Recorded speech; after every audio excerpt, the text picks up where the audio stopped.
अस्सलाम वालेकुम viewers, Hamas की तरफ से एक बड़ी ख़बर सुनने में आ रही है। हमास ने प्रेस कॉन्फ्रेंस की है और उसके बाद उन्होंने गज़ा के अंदर अपनी हुकूमती जो कमेटी है उसे मुकम्मल तौर पे तहलील करने का फ़ैसला कर लिया है। और उसके बाद ख़बरें यही हैं कि अब हमास जो है वो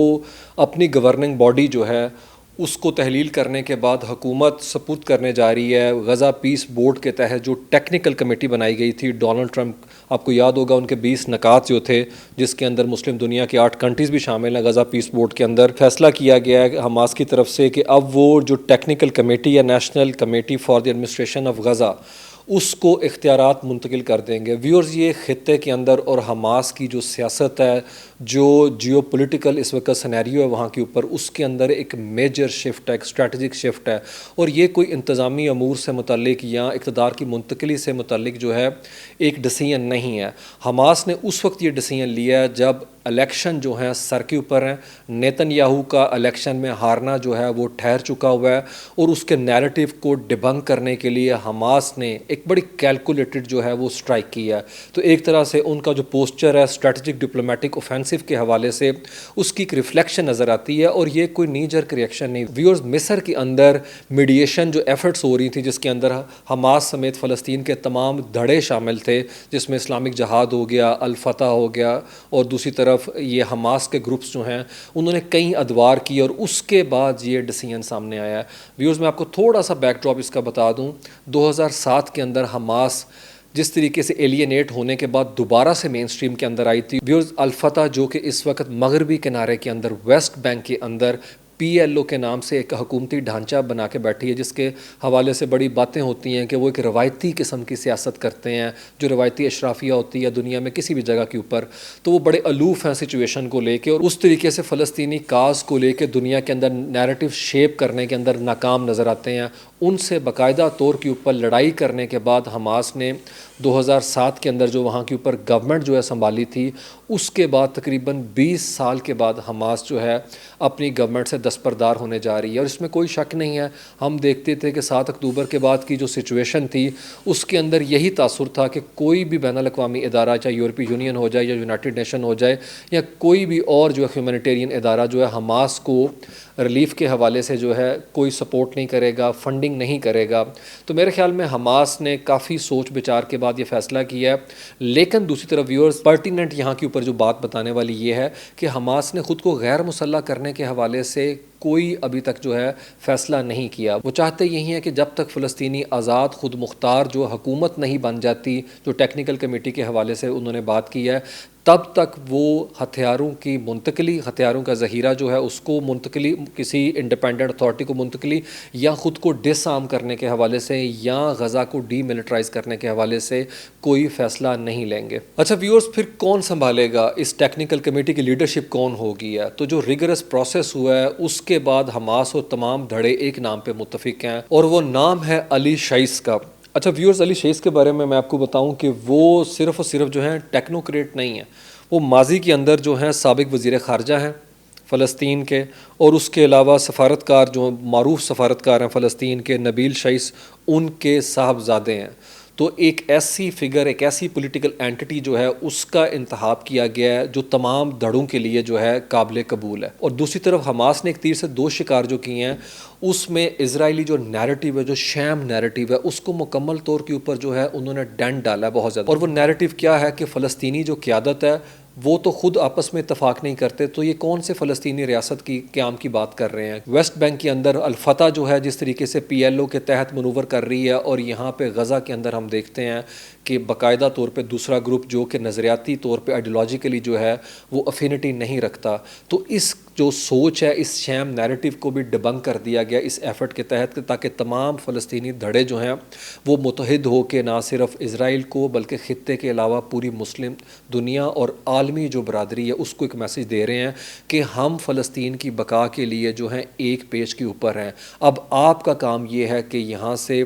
इजरायली जो फ़ौजी हैं उनका मरहलावार इनखला किया जाए, इन्हें यहाँ से पुल आउट किया जाए और ह्यूमैनिटेरियन रिलीफ देखें। इस जंग के अंदर सबसे ज़्यादा जो कॉस्ट बियर की है वो फ़लस्तीनी अवाम ने की है। जिस तरीके से हम देखते हैं कि कारपेटेड बम्बार्डमेंट की गई वहाँ के ऊपर है, और एक जेनोसाइडल रेट्रिक नहीं था सिर्फ वहाँ के ऊपर है, बल्कि उस नस्ल कशी की जो इंटेंट है वो हमें नज़र आती है, नंबर्स के अंदर है। 72,000 से ज़्यादा लोग जो हैं वहाँ के ऊपर जिस तरीके से उन्हें मसैकर किया गया। और अक्टूबर 2025 के बाद जो सूरत हाल थी, जिसके बाद जंग बंदी का मुआहदा हुआ, उससे लेके अब तक 1066 फ़लस्तीनी जो हैं उन्हें शहीद कर दिया गया है। Viewers, as we speak now, पिछले 24 घंटों के अंदर एरियल बम्बार्डमेंट की गई है वहाँ पे गज़ा के हार्ट के अंदर, जो उमर अल मुख्तार रोड है उसके ऊपर जो फ़लस्तीनी लोग शहरी जा रहे थे उन पे नहत्ते शहरियों के ऊपर बम्बार्डमेंट करके 2 को शहीद कर दिया गया और मुतअद्दिद वहाँ पे शदीद ज़ख्मी है। और it has become a common pattern. आप देखें कि जिस तरीके से नेतन्याहू ने 70% गज़ा को कंट्रोल करने की बात की 2 हफ्ते पहले, टेक्निकली येलो लाइन जो थी वो 59% पे होनी चाहिए थी, लेकिन सेटेलाइट के इमेज बता रहे हैं उन्हें पुश करके गज़ा के लोगों को मज़ीद स्क्वीज़ किया जा रहा है और 70% तक वो पहुँच चुकी हुई है। और नेतन्याहू क्या डिमांड करता है? नेतन्याहू यही चाहता था जो इरानियन से चाहता था कि अपने रजीम के ख़िलाफ़ खड़े हो जाएँ। यहाँ पर वो हमास के ख़िलाफ़ खड़े होने की तरगीब दे रहा है। उसके लिए IDF ने और इजरायली गवर्नमेंट ने वहाँ के ऊपर ऐसे ग्रुप हैं, मुतहारिब ग्रुप, उन्हें एक्टिव किया है जो कि हमास के साथ इस वक्त वहाँ के ऊपर लड़ाई कर रहे हैं। लेकिन अवाम का बड़ा तबका हमास की जो पॉलिसीज़ हैं उसके साथ अलाइंड नज़र आता है, क्योंकि हमास ही ज़मीन के ऊपर जो है रजिस्ट कर रही है, उन्हें बचा रही है। याद रखें व्यूअर्स, आपको इन चीज़ों को देखने, इनके कॉन्टोर समझने के लिए जब तक आप हिस्ट्री में नहीं जाएंगे, 1948 से आप स्टार्ट नहीं करेंगे, एक्सोडस जो नकबा हुआ था, 67 की वॉर्स जब तक आप नहीं पढ़ेंगे, योम के ऊपर 73 का नहीं आप जानेंगे, जब तक 1993 का ओस्लो अकॉर्ड जो है उसके की टेकअवेज आप नहीं पढ़ेंगे, व्यूअर्स आपके लिए बड़ा मुश्किल होगा चीज़ों को जो है सतही तौर के ऊपर देखना, डिसाइफर करना और उन्हें समझना। So viewers, we need to put things into perspective. अगर हम जानना चाहते हैं जनरली कि ये मामलात क्या थे, वो हमें उन न्यूट्रल पॉलिटिकल कमेंटेटर को सुनना पड़ेगा, नॉर्मन फ्रिंकस्टाइन को हमें सुनना पड़ेगा, व्यूअर्स हमें ऑक्सफोर्ड में पढ़ाने वाले एलन पेपे को जानना पड़ेगा जो बात करते हैं, उमर बॉटो को जानना पड़ेगा जो कहते हैं ये जेनोसाइड है। तमाम डेफिनेशन जो हैं इंटरनेशनली रिकग्नाइज्ड जो डेफिनेशन है जेनोसाइड की, उसके ऊपर ये पूरा उतरता है जो इस वक्त का फ्रेमवर्क है इजराइलियों का। और ये कोई दुनिया के अंदर किसी यूनिवर्सिटी में पढ़ाने वाला कोई आप कह लें कि आउटसाइडर नहीं है, ये बाकायदा तौर के ऊपर इजराइली जो यूनिवर्सिटी है, ह्यूब्रो यूनिवर्सिटी के अंदर पढ़ाने वाले ज्यू हैं जो कहते हैं कि इजराइल ने तमाम हदें क्रॉस कर दी हैं, कत्ल व गारत की है और लाइव जेनोसाइड दुनिया ने देखी है इस हवाले से। और व्यूअर्स, तकसीम करने की और हुकूमत करने की जो नेतन्याहू की गवर्नमेंट की पॉलिसी थी उसको भी बहुत ज़्यादा डेंट पड़ा इस मामले के बाद कि तमाम फ़लस्तीनी धड़े जो हैं वो आपसी तमाम इख्तलाफात और फॉल्ट लाइन को बैक बर्नर पर डाल के तमाम फ़लस्तीनी अवाम को एक मैसेज दे रहे हैं कि हम आपकी बका, फ़लस्तीनी रियासत की आज़ादी और क़याम के लिए जो हैं हम एक पेज पे आ चुके हैं। व्यूअर्स, इज़राइल का फ़लस्तीन के ऊपर पर्टिकुलरली गज़ा पे किसी किस्म के जो कब्ज़ा उसने किया हुआ है उसका कोई कानूनी सियासी जवाज़ नहीं बनता जब वहाँ की जो गज़ा की गवर्नमेंट है वो मुकम्मल तौर के ऊपर डिसफंक्शनल हो चुकी हुई है और वो डेवोल्यूशन ऑफ पावर के तहत इख्तियारात जो हैं वहाँ की टेक्नोक्रेट्स जो अपना बॉडी है, टेक्निकल कमेटी है और जो वहाँ के सिविल सर्वेंट्स हैं उनको हैंड ओवर करने जा रहे हैं। हमास ने कैटेगोरिकली बता दिया जो सिविल सर्वेंट्स हैं वो अपना काम वहाँ के ऊपर जारी रखेंगे। अच्छा व्यूअर्स, नो डाउट वहाँ के ऊपर जियो पोलिटिकल शिकस्त तो हमें नज़र आती है इजरायली गवर्नमेंट की तरफ से, क्योंकि अवाम जो हैं वो हमास के साथ खड़े हैं, वो उस बयानिए को बाय नहीं कर रहे। और जिस तरीके से हमास ने कैलकुलेटेड मूव किया यहाँ के ऊपर कि उन्होंने हथियार जो हैं उसे मशरूत कर दिया कि हम उस सूरत के अंदर छोड़ेंगे जब इजरायली फ़ौज जो है यहाँ से मरहलावार वापस निकलेगी, और हथियारों का ज़हीरा भी उन्होंने कहा है कि हम अपने कंट्रोल के अंदर ही रखेंगे। तो इससे एक चीज़ तो साबित होगी हुई है कि वो सियासी चेहरा अपना बदल रहे हैं और उसी पॉलिसी के ऊपर गामजन है जिसमें हिजबुल्लाह थी कि सियासी तौर के ऊपर तो उन्होंने चेहरा बदल दिया है, लेकिन नो डाउट ज़मीनी तौर के ऊपर जो मज़ाहमत है या जो कंट्रोल है वो हमास के पास जो है वो बरकरार रहेगा। इसीलिए नेतन्याहू बड़े रिलक्टेंट थे। हमने देखा कि उन्होंने टेक्निकल कमेटी को वहाँ पर एंटर नहीं होने दिया,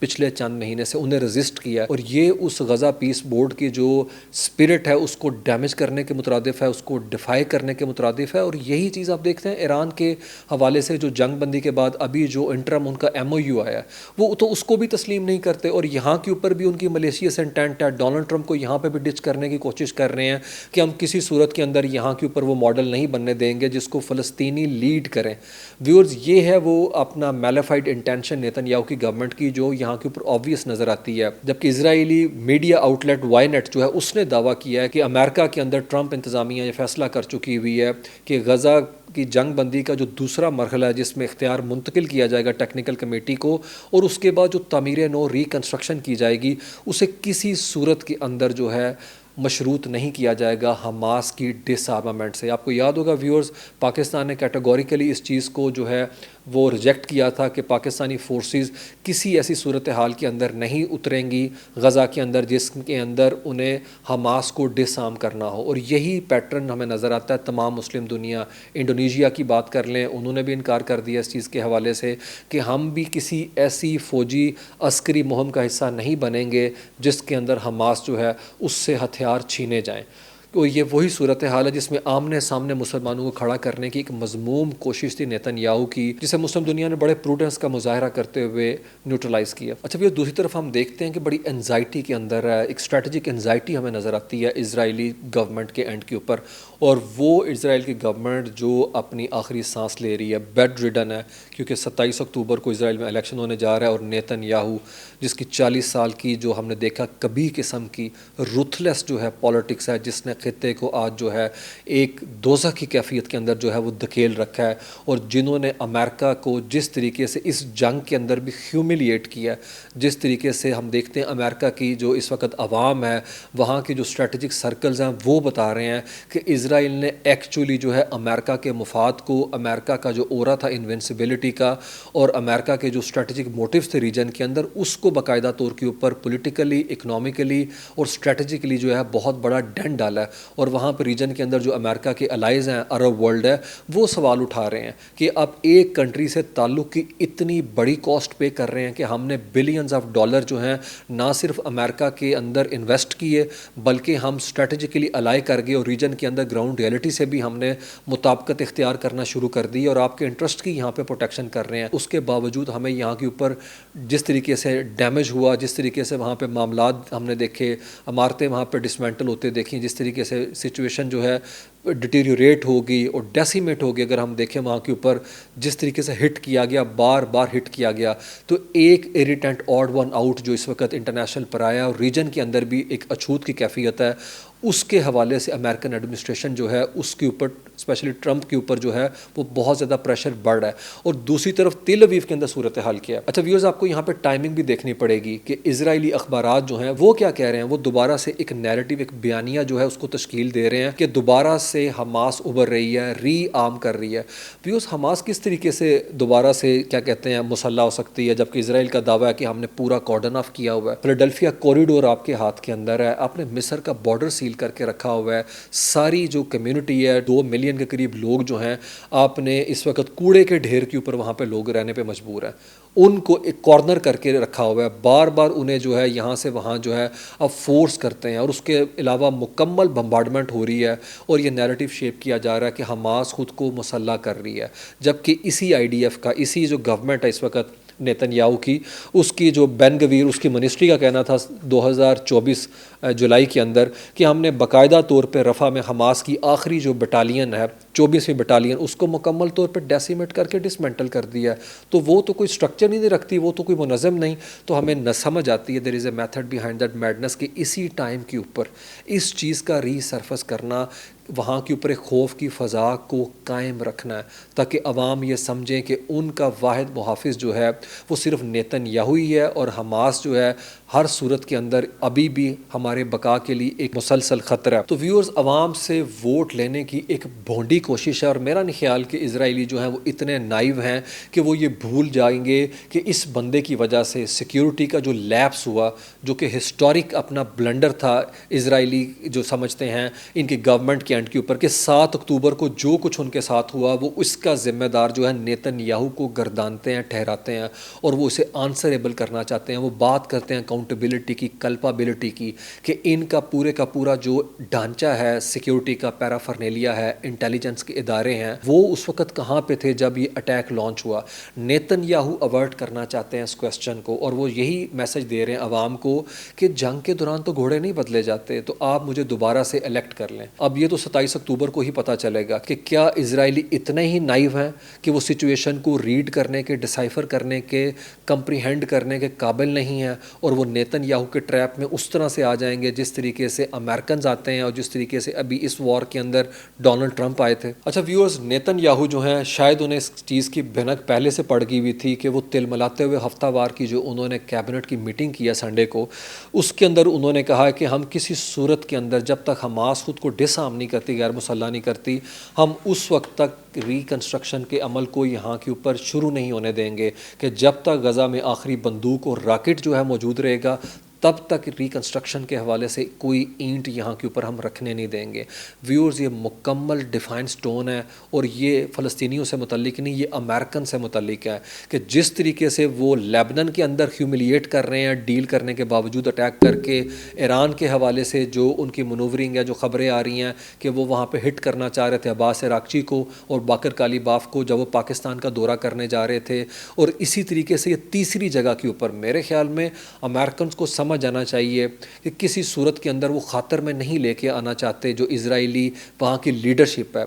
और वो क्या कहते हैं नेतन्याहू ने बाकायदा तौर के ऊपर जो है इस चीज़ का बरमला इजहार किया है, डीमिलिटराइजेशन जब तक नहीं होगी रिकन्स्ट्रक्शन का प्रोसेस जो है वो शुरू नहीं हो सकता। व्यूअर्स, ये तो डायरेक्ट कन्फ्रंटेशन है और ये चीज़ें अब जो है मेरे ख्याल में नविस्ता दीवार हैं। अब कोई बैक चैनल वो अपने इख्तलाफात का इजहार नहीं कर रहे। इसीलिए हम देखते हैं जेडी वैंस जो है वो भी ये कहते हैं कि नेतन्याहू और उसकी कैबिनेट को शुक्रगुजार होना चाहिए कि जहाँ दुनिया में कोई आपके साथ नहीं खड़ा, अमेरिकन प्रेसिडेंट जो है वो आपके साथ इस वक्त खड़े हैं और उसकी पॉलिटिकल कॉस्ट जो है अमेरिका की रिपब्लिकन पार्टी जो है वहाँ के ऊपर बेयर कर रही है। व्यूअर्स, अमेरिका की जो गवर्नमेंट है, डोनाल्ड ट्रंप की एडमिनिस्ट्रेशन जो है, उसके तो शायद कोई ना कोई इंटरेस्ट हो, वेस्टेड इंटरेस्ट हो, कोई ना कोई मजबूरी हो, लेकिन अमेरिकन की नहीं है। व्यूअर्स, हम देखते हैं वहाँ की जो सिविल सोसाइटी है, they happen to be very vibrant है। व्यूअर्स, न्यूयॉर्क के अंदर यूनाइटेड नेशन की तरफ से जो ग्लोबल समिट बुलाया गया था पॉलिसिंग के हवाले से, उसमें शिरकत जो है वो करने जा रहा था ये बैन गवीर। और आपने देखा है बैन गवीर के रवैये को, किस तरीके से व्यूअर्स पत्थर फेंकने वाले छोटे बच्चे, 10-10 साल के बच्चों को फांसी देने की वो बात करते हैं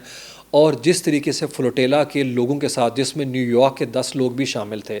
किस तरीके का हद तक अमेज़, किस तरीके का गैर इंसानी जो है वो रवैया इख्तियार किया गया था, जो कि ऑन टेप है, पूरी दुनिया ने देखा। उसके बाद अमेरिका की जो सिविल सोसाइटी है वो बहुत ज़्यादा हम देखते हैं मेल्ट डाउन जो है उसके एंड के ऊपर मौजूद है और उस जो अपना कहते हैं गुस्सा जो है वो चीज़ रिफ्लेक्ट करती नज़र आती है। अभी जो डिपार्टमेंट ऑफ जस्टिस को जो क्रिमिनल प्रोसीडिंग के हवाले से मुकदमा दायर किया गया है, व्यूअर्स, बेल्जियम का जो इदारा है रजब हिंद फाउंडेशन, आपको याद होगा वो छोटी सी बच्ची जिसे गाड़ी के अंदर भून दिया गया था गोलियों से, जिसके ऊपर वो दस्तावेजी फिल्म जो है पूरी दुनिया के अंदर जब आई तो एक पब्लिक जो है ह्यू एंड क्राई हमने देखा, उसकी फाउंडेशन। और दूसरी तरफ अमेरिका की जो सेंटर फॉर कॉन्स्टिट्यूशनल राइट्स हैं, उन्होंने जॉइंट जो है कानूनी जंग जो है वो छेड़ दी है और उन्होंने न्यूयॉर्क की जो अटॉर्नी जनरल लटेशिया जेम्स, उनको कहा है कि आप क्रिमिनल प्रोसीडिंग करें एक ऐसे बंदे के ख़िलाफ़ जो न्यूयॉर्क के अंदर मौजूद होगा और जिसने न्यूयॉर्क के 10 लोगों से मुतल्लिक जो है ऑर्डर जारी किया था इन पे जुल्म ढाने का, और उन्होंने वो दस्तावेज़ जो हैं जिसके अंदर ऑर्डर दिया गया था वो तक वहाँ के ऊपर कोर्ट के अंदर जो है पेश कर दिया गया। और व्यूअर्स, इसी सूरत हाल को देखते हुए, भांपते हुए जो है दौरा कैंसिल कर दिया बैन गवीर ने, और इस एक महीने के अंदर बैन गवीर ने दूसरी दफ़ा न्यूयॉर्क का दौरा कैंसिल किया भी। उसमें आपको यहाँ बताता चलूँ कि इज़राइल के बाद सबसे ज़्यादा जो ज्यूश कम्युनिटी है वो वहाँ के ऊपर न्यूयॉर्क में आबाद है, लेकिन they have got the voice of reason. वो सेन लोग हैं जिन्होंने कौमों को रिजेक्ट करते हुए ज़ुहरान ममदानी को वोट दिया है, जो कि बड़े नाकद हैं इजरायली पॉलिसियाँ जो फ़लस्तीन के अंदर रहीं उस हवाले से। उसी न्यूयॉर्क के लोग जो हैं वो चाहते हैं कि अगर यहाँ पे टच डाउन करे बैन गवीर तो उसका यहाँ पे ट्रायल हो and he deserves to get arrested है। और हम देखते हैं जो गुज़िश्ता एक महीने में उन्होंने दौरा कैंसिल किया, उसमें अपनी फैमिली के साथ जो ट्रिप करना चाह रहे थे वोकेशन का, उसके अंदर वीज़ा कॉम्प्लिकेशन की वजह से वो दौरा कैंसिल करना पड़ा। और अब जो कि मिनिस्ट्रियल डेलीगेशन लेके आ रहे थे, आगे जो कानूनी जंग उनके ख़िलाफ़ छेड़ी गई है। और व्यूअर्स, इंटरेस्टिंग बात यह है कि वो जो सेंटर है कॉन्स्टिट्यूशनल राइट्स का और रजब हिंद फाउंडेशन, उन्होंने यहाँ के ऊपर आर्गूमेंट जो है वो जिनीवा कन्वेंशन का इस्तेमाल नहीं किया, क्योंकि यूजुअली हम देखते हैं कि दुनिया के अंदर जब वुज़रा ट्रैवल करते हैं तो वो डिप्लोमेटिक इम्यूनिटी, वो जो इस्तिस्ना है उसको लीगल कवर के तौर पे इस्तेमाल करते हैं। लेकिन इन फाउंडेशंस ने आर्गूमेंट के अंदर बात की न्यूयॉर्क के उन 10 लोगों की जिन्हें बेहमाना तशद्दुद का निशाना बनाया गया था इज़राइल में। और अकॉर्डिंग टू द लॉ जो है, अगर लॉ ऑफ द स्टेट देखें तो लटिशिया जेम्स जो अटॉर्नी जनरल हैं, उनका काम है अपने लोगों की प्रोटेक्शन करना। तो इस सारे लीगल फ्रेमवर्क के अंदर जो है बैन गवीर जो हैं आज उस सूरत हाल से दो चार है जिससे नेतन्याहू है। बिकॉज आपको याद होगा उसका आईसीसी ने वो वारंट निकाला हुआ है, वो एक डेजिग्नेटेड क्रिमिनल है, वो दुनिया में उस तरह ट्रैवल नहीं कर सकता जो कंट्रीज़ आईसीसी के सिग्नेटरी हैं। और आज बैन गवीर जो है उसी तरीके से उसी फेट का सामना कर रहा है। और viewers, I am very much hopeful कि 27 अक्टूबर का जो इंतखाब होगा वो नेतन्याहू की सियासी जो मौत है उसकी पॉलिटिकल डेथ का परवाना जारी करेगा, क्योंकि it's a divine retribution. Karma is on its way. जिस तरीके से इस जालिम इंसान ने बर्बरियत की सफ़ाकाना अंदाज के अंदर रिकॉर्डेड ह्यूमन रिसेंट हिस्ट्री के अंदर आपको इस तरीके की ग्लोबल ट्रेजिडी देखने को नहीं मिलती, जिसकी वजह से हम देखते हैं कि अक्रॉस अटलांटिक अमेरिका के अंदर और साथ में यूरोप के अंदर मिलियंस मार्च हुए। वेस्टर्न कैपिटल्स के अंदर लोग सड़कों के ऊपर थे कि हम ये चीज़ को होता हुआ नहीं देख रहे। और वही रिफ्लेक्शन हमें यूरोप के अंदर नज़र आती है कि यूरोप इज़राइल के हवाले से अब मुकम्मल तौर के ऊपर डिफरेंट स्ट्रेटजी इख्तियार करने पे मजबूर हो चुकी हैं उसकी लीडरशिप है। और याद रखें, रेटरिक के हद तक नहीं है, बाकायदा तौर के ऊपर हम देखते हैं कि पॉलिसी के अंदर जो है इसकी रिफ्लेक्शन जो है आहिस्ता आहिस्ता नज़र आना शुरू हो चुकी हुई है। तो divine retribution is on its way. 27 अक्टूबर को हम उम्मीद करते हैं कि यहाँ पे हम देखते हैं कि वॉलंटरी तौर के ऊपर जिस तरीके से हमास ने अपनी पावर जो है वो छोड़ दी है, दूसरी तरफ नेतन्याहू से ना सिर्फ छीनी जाएगी उसकी हुकूमत, बल्कि he will be put behind the bars. और मेरे ख्याल में ड्यू प्रोसेस ऑफ लॉ जो है इज़ वेरी मच वेटिंग। और इसराइल जो क्लेम करता है कि वो रीजन के अंदर सोल डेमोक्रेसी है, तो डेमोक्रेसी की स्पिरिट को गेज करने का पैमाना क्या है, वहाँ पे डिस्पेंसेशन ऑफ जस्टिस। तो क्या इज़राइल का अदालती ढांचा जो है, जो नो डाउट बड़ा मजबूत है, हमने पहले बात की थी कि उन्होंने कहा 5 दिन तक ट्रायल होगा, क्या हम इस नेतन्याहू को जेल की सलाहों के पीछे देखेंगे? जो काम आईसीसी नहीं कर पा रहा, क्या वो इज़राइल की अदालतें करेंगी? या सीइंग इज़ बिलीविंग। अपना ख्याल रखिएगा। खुदा हाफिज़।